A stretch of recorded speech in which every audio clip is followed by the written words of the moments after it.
महाराष्ट्राच्या इतिहासात अनेक पराक्रमी योद्धे होऊन गेले. त्यापैकी एक नाव म्हणजे महादजी शिंदे. त्यांच्या स्मरणार्थ उभारलेली ही भव्य वास्तू म्हणजेच शिंदे छत्री होय. राजस्थानी, मराठा आणि इंग्रजी स्थापत्यशैलीचा अप्रतिम संगम असलेली ही वास्तू आजही पुण्याच्या इतिहासाची साक्ष देत उभी आहे. चला आज आपण जाणून घेऊया शिंदे छत्रीचा इतिहास आणि तिच्या सौंदर्याची खास सफर. शिंदे छत्री ही पुण्यातील वानवडी येथे आहे. महादजी शिंदे यांचे 1794 मध्ये याच ठिकाणी निधन झाले. त्यांच्या स्मरणार्थ दौलतराव शिंदे यांनी या स्मारकाचे बांधकाम सुरू केले. या ठिकाणी महादजी शिंदे यांचे अंत्यसंस्कार झाले होते. त्यामुळे या जागेला ऐतिहासिकदृष्ट्या विशेष महत्त्व आहे. महादजी शिंदे हे मराठी साम्राज्याचे अत्यंत पराक्रमी सेनानी होते. पानिपतच्या तिसऱ्या युद्धानंतर त्यांनी मराठी साम्राज्याला पुन्हा उभारी दिली आणि उत्तर भारतात मराठ्यांचा प्रभाव पुन्हा निर्माण केला. येथे आपल्याला शिंदे घराण्यांच्या लोकांची वंशावळ पाहायला मिळते. त्यामध्ये माधवराव शिंदे, वसुंधरा राजे यांचे सुद्धा फोटो आपल्याला यामध्ये पाहायला मिळतात. या महालाचे फ्लोरिंग हे काळ्या व पांढऱ्या रंगाच्या संगमरवरामध्ये बनवलेले असून त्यामध्ये विविध प्रकारचे डिझाईन पॅटर्न्स आपल्याला पाहायला मिळतात. महालाच्या आतील बाजूस गोल आकाराचे कॉलम असून त्यावर नक्षीदार कमानी आहेत. महालाच्या सिलिंगवर आपल्याला फुलांची डिझाईन केलेली पाहायला मिळते. त्याबरोबरच सिलिंगमध्ये आपल्याला काही काचेचे झुंबरसुद्धा पाहायला मिळतात. मंदिराच्या सिलिंगवर सुंदरशी चित्रे काढलेली आपल्याला पाहायला मिळतात. हा महाल महादजी शिंदे यांची स्मृती म्हणून महाराजा माधवराव शिंदेंनी 1965 मध्ये या मंदिरासमोर बांधला आहे. हा महाल दुमजली असून राजस्थानी शैलीमध्ये बनवलेली ही वास्तू वास्तुवार शैलीनुसार बनवलेली आहे असे वाटते.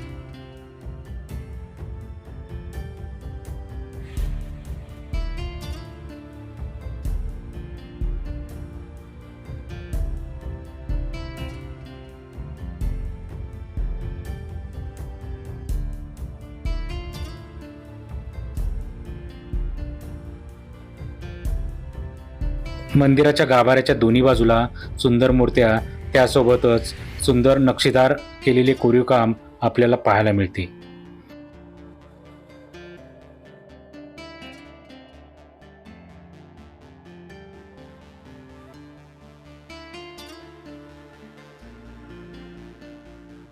या मंदिराच्या मध्यभागी एक शिवलिंग असून त्यासमोरच महादजी शिंदे यांची सुंदरशी मूर्ती आपल्याला पाहायला मिळते. या मूर्तीची स्थापना 1971 मध्ये महाराजा माधवराव शिंदे यांनी केली.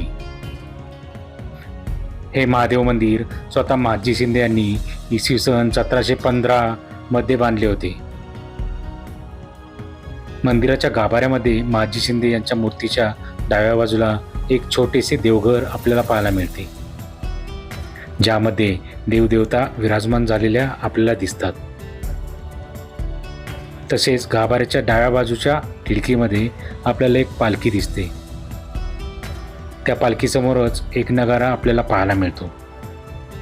एकूणच गाभाऱ्यात आपल्याला प्रसन्न वातावरण व शांतता अनुभवायला मिळते. या महालाची अंतर्गत रचना पाहून आपले मन अगदी प्रसन्न होते.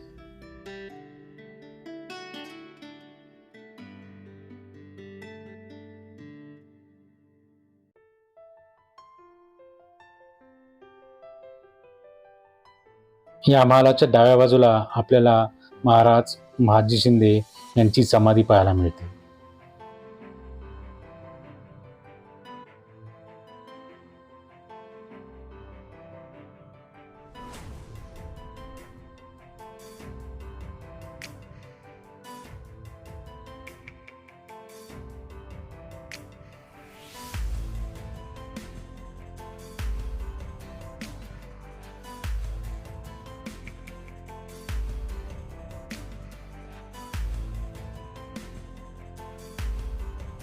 या महालाच्या मागच्या बाजूला विठ्ठल रुक्माईचे एक छोटेसे मंदिर आपल्याला पाहायला मिळते.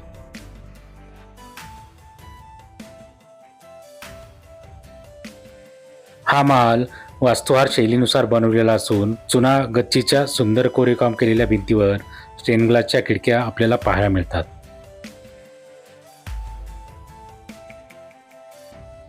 महालाच्या वरच्या बाजूला आपल्याला ऋषीमुनींची शिल्पे पाहायला मिळतात.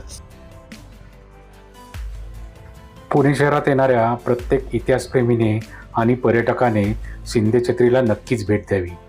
येथे पोहोचणे अतिशय सोपे आहे. सकाळच्या किंवा संध्याकाळच्या वेळेस भेट दिल्यास वातावरण अगदी सुंदर वाटते. शिंदे छत्रीचे सर्वात मोठे आकर्षण म्हणजे तिची अप्रतिम वास्तुकला. काळ्या दगडावर केलेले नक्षीकाम, रंगीत काचेच्या खिडक्या, सुबक खांब आणि भव्य घुमट पाहताच आपण भारावून जातो. या स्मारकाच्या आत भगवान शिवाचे मंदिर आहे. शांत वातावरण, सुंदर कोरीवकाम व ऐतिहासिक वारसा यामुळे इथे येणाऱ्या प्रत्येक पर्यटकाला एक वेगळाच अनुभव मिळतो. मित्रांनो, शिंदे छत्री ही फक्त एक ऐतिहासिक वास्तू नाही, तर मराठा साम्राज्याच्या गौरवशाली इतिहासाची जिवंत साक्ष आहे. जर हा व्हिडिओ तुम्हाला आवडत असेल तर लाईक करा, मित्रांबरोबर शेअर करा आणि आपल्या मनमोकळी भटकंती या चॅनलला सबस्क्राईब करायला विसरू नका. पुन्हा भेटूया असाच एका नवीन ऐतिहासिक व सुंदर ठिकाणाच्या सफरीवर. तोपर्यंत धन्यवाद. जय महाराष्ट्र.